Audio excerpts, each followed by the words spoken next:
बच्चों हम पढ़ रहे थे चैप्टर नंबर 2 जिसका नाम है व्यावसायिक संगठन के प्रारूप। ठीक है, इस चैप्टर के अंदर हमने बहुत सारे वीडियोस किए हैं।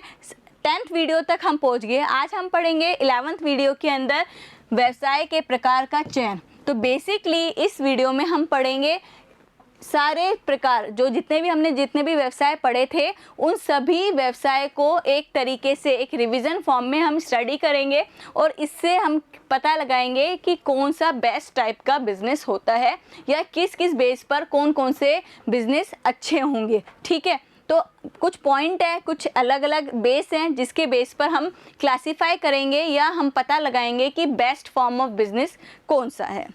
तो देखिए, पहला है प्रारंभिक लागत। अगर किसी पर्सन के पास लिमिटेड कैपिटल है तो उसके लिए एकल स्वामित्व बेटर रहेगा, क्योंकि ऐसा बिजनेस है ये जिसके अंदर लेस फॉर्मेलिटीज़ करनी पड़ती हैं और खर्चा भी कम होता है। जबकि अगर हम देखें कंपनी के निर्माण के अंदर हमें ज़्यादा पैसा खर्च करना पड़ेगा क्योंकि फॉर्मेलिटीज़ भी ज़्यादा है। ठीक है, दूसरा देखिए दायित्व। अगर मुझे एक ऐसा बिजनेस चाहिए या ऐसा व्यवसाय का प्रारूप चाहिए जिसके अंदर मेरी जो लायबिलिटीज़ हैं वो लिमिटेड हों, तो मुझे कंपनी को चुनना पड़ेगा, क्योंकि कंपनी के अंदर या सहकारी समिति के अंदर जो आपका लायबिलिटीज़ हैं वो लिमिटेड होती हैं, जो दायित्व हैं वो लिमिटेड होते हैं। जबकि हम बात करें एकल स्वामित्व के अंदर और साझेदारी के अंदर, उसके अंदर जो दायित्व होता है वो असीमित होता है। मतलब एक ऐसी स्थिति जिसके अंदर किसी समय पर, मतलब आपको मान के चलें ऐसी स्थिति आ जाए कि आपको अपना ऋण चुकाना हो तो आपको अपनी निजी संपत्ति का भी प्रयोग करना पड़ सकता है एकल स्वामित्व में और साझेदारी में। ठीक है, नेक्स्ट पॉइंट देखते हैं बच्चों, निरंतरता।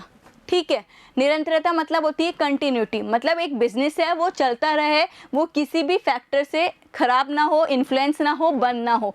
तो ऐसे तो सिर्फ रहेंगे साझेदारी और दूसरा है कंपनी और जो सहकारी समितिज़ होती हैं ये सबसे बेस्ट होती है, लंबे समय तक चलती रहती है। जबकि आप देखें एकल स्वामित्व और साझेदारी जो फर्म होते हैं वो जैसे ही स्वामी की मृत्यु के बाद या दिवालिया होने के बाद उनका अस्तित्व खत्म हो जाता है, वो बिजनेस बंद हो जाता है। ठीक है, नेक्स्ट पॉइंट देखेंगे प्रबंध की योग्यता।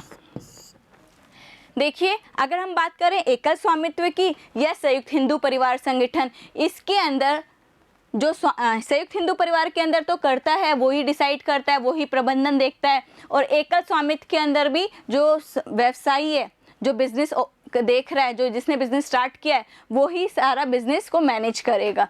आप दूसरे पॉइंट पर देखें, जो कंपनियां हैं या साझेदारी संगठन है, इसके अंदर हमें पेशेवर व्यक्तियों की सलाह लेनी पड़ती है, उनसे सलाह मशवरा करना पड़ता है। ठीक है, तो इस तरीके से अगर आपको ऐसा चाहिए बिजनेस जिसके अंदर आपको पेशेवर प्रबंधन की योग्यता चाहिए, मतलब पेशेवर व्यक्तियों की योग्यता चाहिए, उनकी सलाह मशवरा चाहिए, तो आपको कंपनी या साझेदारी संगठन प्रकार चुनना चाहिए।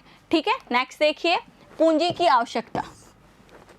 देखिए, अगर आपका कोई ऐसा बिजनेस है जिसके अंदर आपको बहुत सारे पैसे की ज़रूरत है, बड़ी मात्रा के अंदर पैसे की ज़रूरत है, पूंजी जुटानी है, तो कंपनी सबसे श्रेष्ठ होगी। और ऐसे कोई बिजनेस हैं जो कि मिडिल हैं, मतलब मध्य आकार के या छोटे आकार के जो व्यवसाय हैं, उनके लिए साझेदारी बेस्ट रहेगी या एकल स्वामित्व बेस्ट रहेगा। ठीक है, नेक्स्ट पॉइंट देखते हैं बच्चों, नियंत्रण।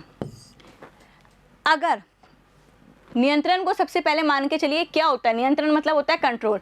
अगर आपको ऐसा कोई बिजनेस चाहिए जिसके अंदर आपको सीधे नियंत्रण रखना है, ठीक है, सीधा कंट्रोल, डायरेक्ट कंट्रोल चाहिए या डायरेक्ट निर्णय, मतलब फटाफट निर्णय लेने वाला ऐसा बिजनेस चाहिए, तो आपको एकल स्वामित्व आपके लिए बेस्ट होगा।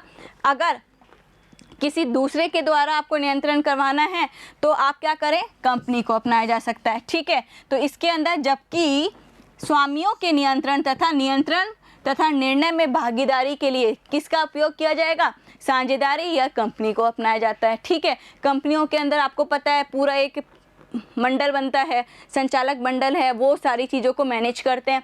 जबकि हम देखें सहकारी समिति के अंदर भी यही चीज़ है, एक पूरा मंडल बनता है, वही डिसाइड करते हैं क्या किस तरीके से मैनेजमेंट होगा। व्यवसाय की प्रकृति। देखो, किसी भी व्यवसाय की प्रारूप को चुनने के लिए आपको ये भी जानना चाहिए कि आप जिस बिज़नेस को स्टार्ट करना चाह रहे हो वह किस प्रकार का है। अगर कोई ऐसा बिज़नेस है जिसके अंदर आप सीधे ग्राहकों की सीधे संपर्क आते हैं, मतलब ग्राहक से सीधे संपर्क में आते हैं, तो आपके लिए एकल स्वामित्व टाइप का बिज़नेस अच्छा रहेगा। ठीक है, जैसे परचूनी की दुकान, एकल स्वामित्व बेस्ट है इसके अंदर। ठीक है, परंतु जहाँ पर आपको पेशेवर सेवाओं की आवश्यकता लेनी है, मतलब ऐसे लोगों की सेवाएं चाहिए जो कि पेशेवर हैं, जो कि प्रोफेशन, किसी पर्टिकुलर प्रोफेशनल पीपल की ज़रूरत है, आपको प्रोफेशनल पर्सन्स की ज़रूरत है, तो आपको साझेदारी आपके लिए बेस्ट रहेगी। तो इस प्रकार हमने कुछ पॉइंट्स पढ़े जिसके बेस पर आप व्यवसाय के प्रकार का चुनाव कर सकते हैं, उनका चयन कर सकते हैं। जो नेक्स्ट वीडियो होगा उसमें हम पढ़ेंगे कुछ डॉक्यूमेंट जो कि किसी कंपनी के निर्माण के लिए ज़रूरी होते हैं। Thank you.